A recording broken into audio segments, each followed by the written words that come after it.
Assalamualaikum 10th class. You are listening your online lecture about the topic of today is parts of speech.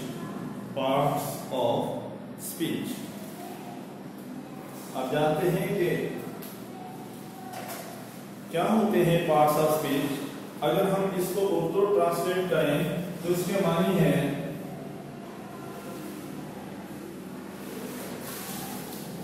अज्जाए कलाम। अज्जाए कलाम इससे क्या मुराद है? अज्जाए कलाम से मुराद क्या है कि अज्जा जुज़ की जमा है, जुज़ हिस्सा, और अज्जा उसकी जमा है। और इस तरह इसके ट्रांसलेट हुई कि हिस्से, और कलाम जो है ये क्या है? स्पीच जो है ये जो हम बोलते हैं, हमारा जो बोलना है, हमारी जो बातचीत है, इसको कलाम कहा जाता है और अंग्रेजी में इसे स्पीच कहा जाता है। तो ये जो हमारे मुंह से अल्फाज निकलते हैं, उनके जिस जिस किस्म के अल्फाज हैं उन सब को कहा जाता है अज्जाए कलाम, और इंग्लिश में हम उसे कहते हैं parts of speech. Parts of speech. तो ये कुल कितने होते हैं, तादाद में कितने हैं? तो ये जो ग्रामर एक्सपर्ट्स हैं उन्होंने इनकी तादाद 8 बताई है कि ये 8 होते हैं।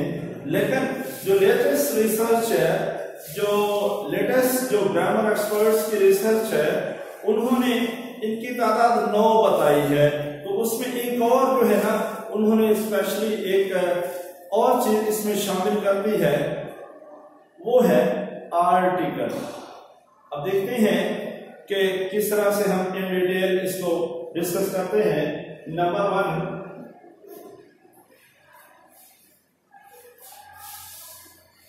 Noun. Number 2, pronoun.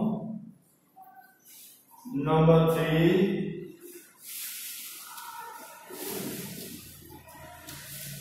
adjective. Number 4,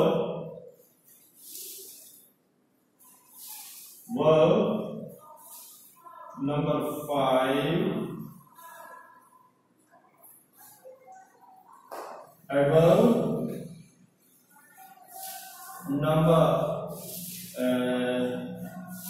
6 जो है एडवर्ब के बाद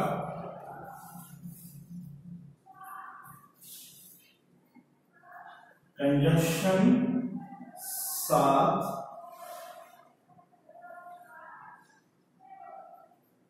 प्रीपोजिशन 8,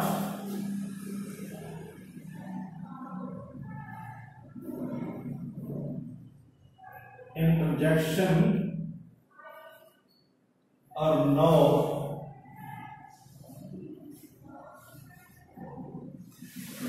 आर्टिकल। तो बच्चों, हम इनको टर्न बाय टर्न डिस्कस करेंगे। तो नंबर 1 है नाउन। नाउन इसको आप 9th क्लास में पढ़ चुके हैं। Noun is the naming word.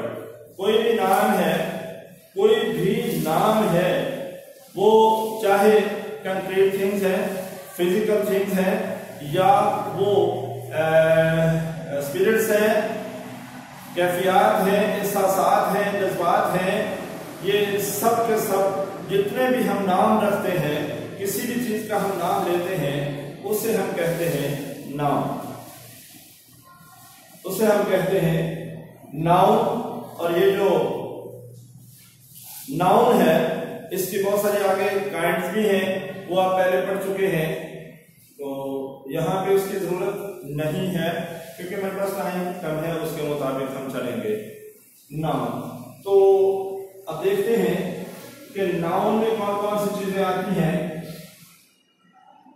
Noun कौन कौन से नाउन हो सकते हैं? फॉर एग्जाम्पल बुक है, टेबल है, पेन है, इसी तरह बहुत सारी नोटबुक्स है, डोर है, फोन है, पेन है, पेंसिल है, किसी शख्स का नाम है, किसी बड़ी शख्सियत का नाम है, सारे के सारे लव है, पेन है, स्पिरिट है, ये सारे के सारे नाउन कहलाते हैं और ये सारे नेमिंग वर्ड्स हैं और ये नाउन कहलाते हैं।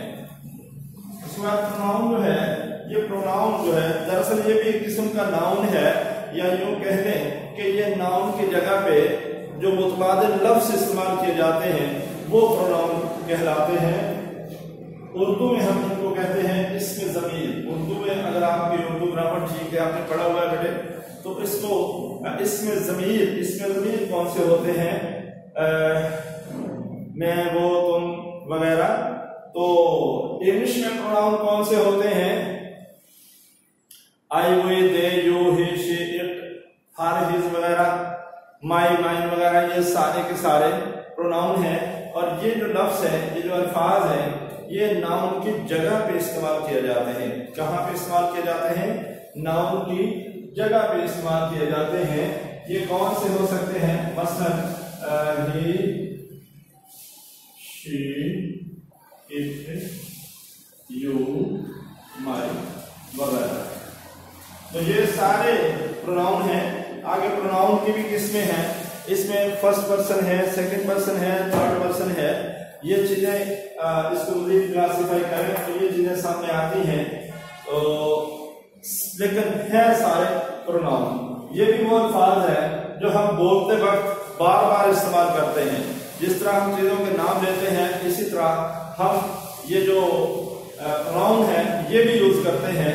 क्योंकि जब हम नाम लेते हैं कि अली मेरा दोस्त है, Ali is my friend, Ali is my friend, next line में हम कहते हैं he is my class fellow. अगली दफा हमने दोबारा नहीं कहा Ali is my class fellow, दोबारा हमने ये कहा he is my class fellow. इसका मतलब ये हुआ कि पहली लाइन में हमने अली का वर्ड यूज किया था, दूसरी लाइन में हमने ही का वर्ड यूज किया है। तो ये जो अली की जगह पे दूसरी दफा हमने ही का लफ्ज यूज किया है, तो यही प्रोनाउन है। ये प्रोनाउन है। ये अगली बात है कि प्रोनाउन की कितनी किस्में हैं, कितने अल्फाज हैं, क्या कुछ है, ये बात की बात है। उसके बाद नंबर 3 है। Number 3 adjective. What is adjective? Adjective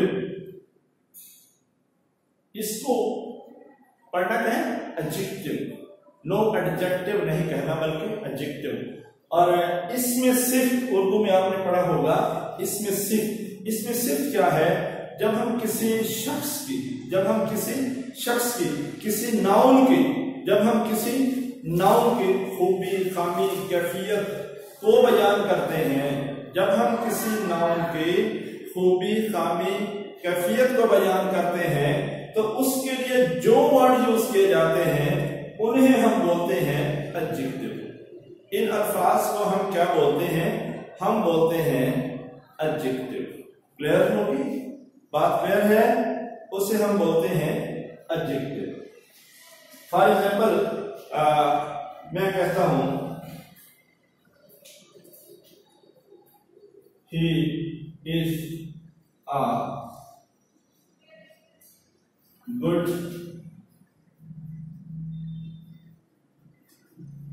student. He is a good students नहीं, स्टूडेंट।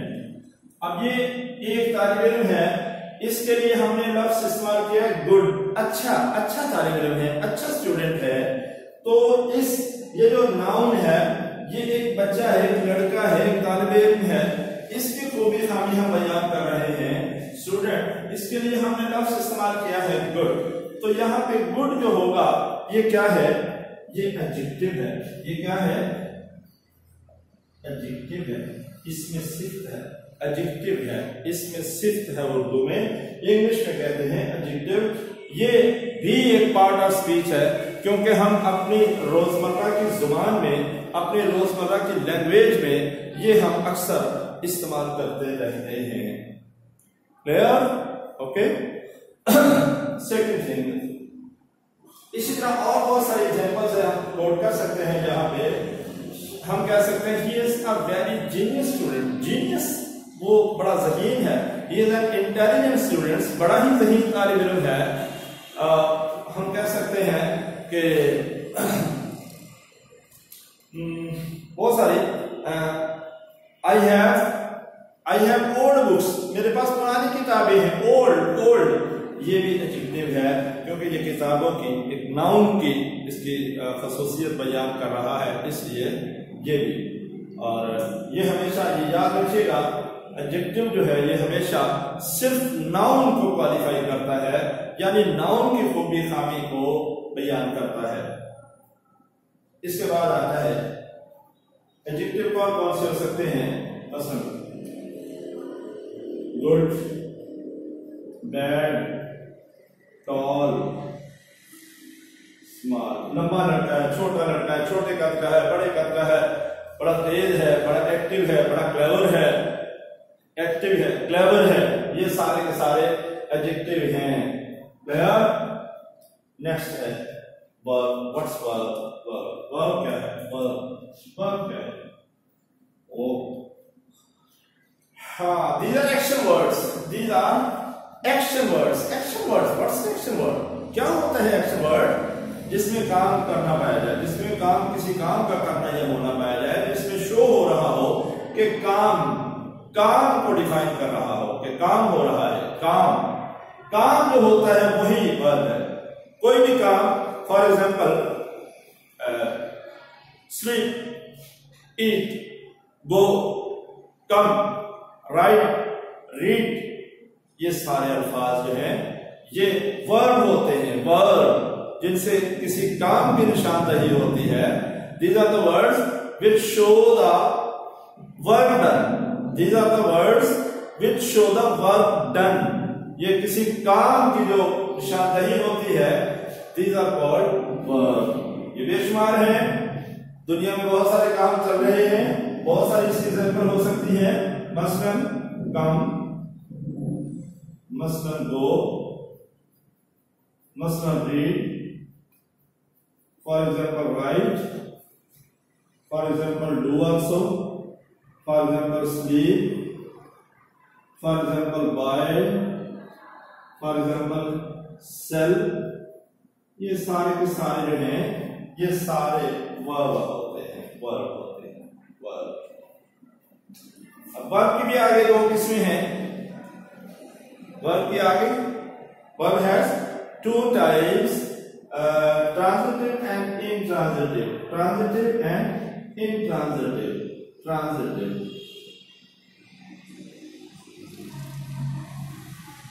Intransitive.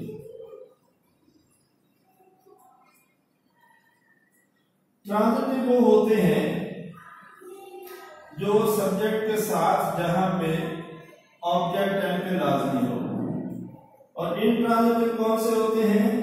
सब्जेक्ट तो होता है प्लस वर्ब भी होता है, लेकिन ऑब्जेक्ट जो है ये नहीं होता। ऑब्जेक्ट नहीं होता, सब्जेक्ट होता है, फिर वर्ब भी होता है, फिर ऑब्जेक्ट भी होता है। लेकिन इंट्रांजिटिव वर्ब कौन से? सब्जेक्ट के बाद वर्ब है, फिर ऑब्जेक्टिव है। ओके, तो ये जिस तरह फॉर एग्जाम्पल ट्रांजिटिव ये है कि मैंने इंग्लिश में करते हैं, आई रोट अ लेटर। अब देखिए इसमें सब्जेक्ट भी है, वर्ब भी है और ऑब्जेक्ट भी है। लेकिन अगर मैं कहूं आई रैन, मैं दौड़ा, इसमें सब्जेक्ट भी है और ऑब्जेक्ट वर्ब भी है। लेकिन यहाँ पर सिर्फ वर्ब तक इसका मफहूम मुकम्मल हो गया है, हमें ऑब्जेक्ट लगाने की जरूरत नहीं है।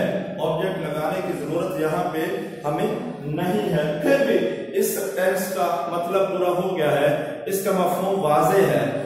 One can understand what is being said in this sentence. तो ये इंट्रांजिटिव वर्ब है, इंट्रांजिटिव आईटी इंट्रांजिटिव वर्ब है और ये ट्रांजिटिव वर्ब है। ये दोनों में फर्क है। क्लियर और नॉट? नेक्स्ट पे जाए, एडवर्ब। एडवर्ब एडवर्ब क्या है? इसको अगर हम एडजेक्टिव के तनाजुर में देखें, इसका कंपैरिजन करके देखें तो इसको समझना आसान हो जाएगा। जिस तरह हमने नाउन को क्वालिफाई करने के लिए, किसी नाउन की तारीफ बयान करने के लिए, किसी नाउन की सिफ्त बयान करने के लिए, किसी नाउन की खूबी या खामी बयान करने के लिए हमने एडजेक्टिव का लफ्ज इस्तेमाल किया था, ऐसे ही किसी वर्ब की अच्छाई या बुराई, किसी वर्ब को शो करने के लिए, यानी किसी काम के बारे में ये कहने के लिए कि ये अच्छा काम है या बुरा काम है, तो हम जो लफ्ज इस्तेमाल करते हैं दोज आर कॉल्ड एडवर्ब। वो क्या कहलाते हैं? वो एडवर्ब कहलाते हैं। तो किसी काम की खूबी बयान करने के लिए हम जो वर्ड्स यूज करते हैं वो एडवर्ब कहलाते हैं। और आमतौर पे इनकी बनावट कैसे, इनका स्ट्रक्चर कैसे, ये किस तरह से बनाए जाते हैं, आमतौर पे 100% नहीं, ये नहीं है 100%। कोई भी ग्रामर में कोई भी कानून 100% नहीं हो सकता, उसमें देयर आर सम एक्सेप्शंस, कुछ एक्सेप्शंस होती हैं। तो इसमें आमतौर पे ये है कि ये एडजेक्टिव के साथ एलवाई लगा के बन जाते हैं। एडजेक्टिव के साथ एलवाई लगा दें तो एडवर्ब बन जाता है, एलवाई उतार दें तो एडजेक्टिव होता है, एलवाई लगाएंगे तो एडवर्ब बन जाता है। एडजेक्टिव किसी नाउन की खासियत को जाहिर करता है, जबकि एडवर्ब किसी वर्ब की खासियत को, यानी किसी काम की खासियत को जाहिर करता है। फॉर एग्जाम्पल एडवर्ब अगर हम लिखे यहाँ पे तो कौन कौन से हो सकते हैं? मसलन इजी। अगर हम कहते हैं कि इजी क्वेश्चन, तो ये एडजेक्टिव है, क्वेश्चन के बारे में है। अगर हम कहते हैं कि आई सॉल्व इट इजीली, मैं इसे आसानी से हल कर लेता हूं, तो फिर हल करना वर्ब है, इसलिए इजीली एडवर्ब यूज होगा। क्लियर? क्लियरली। इसी तरह बहुत से लफ्ज हैं, लेकिन एक इससे हटके है वेल, जो आप अक्सर लफ्ज यूज करते हैं वेल। ये जो वेल है ये एडजेक्टिव नहीं है बल्कि ये एडवर्ब है। गुड एंड वेल दो लफ्ज हैं, गुड एंड वेल। आप जानते हैं what's the difference between good and well? क्या मतलब है इसका? गुड जो है वो किसी नाउन को क्वालिफाई करता है, किसी नाउन की खूबी खामी बयान करता है, और जो वेल है ये किसी वर्ब की खूबी खामी को बयान करता है, किसी काम को अच्छा या बुरा कहता है। अब देखते हैं, आप क्रिकेट के मैच सुनते हैं, क्रिकेट के मैच, तो जब कोई खिलाड़ी शॉट लगाता है, अच्छी शॉट लगाता है, तो आप क्या कहते हैं? आपने कभी कहा है गुड प्लेड? नहीं कहा, आप कहते हैं well played, well played, well well. क्यों कहते हैं? गुड प्लेड क्यों नहीं कहते? वो गलत है। गुड प्लेड तब कहेंगे जब आप उस खिलाड़ी की तारीफ करेंगे, उसे कहेंगे गुड प्लेयर, गुड प्लेयर। लेकिन उसकी जो गेम है, उसने शॉट लगाई है, उसकी तारीफ करने के लिए हम लफ्ज इस्तेमाल करेंगे well, well played. Good player नहीं कह सकते हम कहेंगे well played, well played. Thank you so much बेटे, आज का लेक्चर इतना ही। अल्लाह आपका हामी नासर हो। Thank you, Allah Hafiz.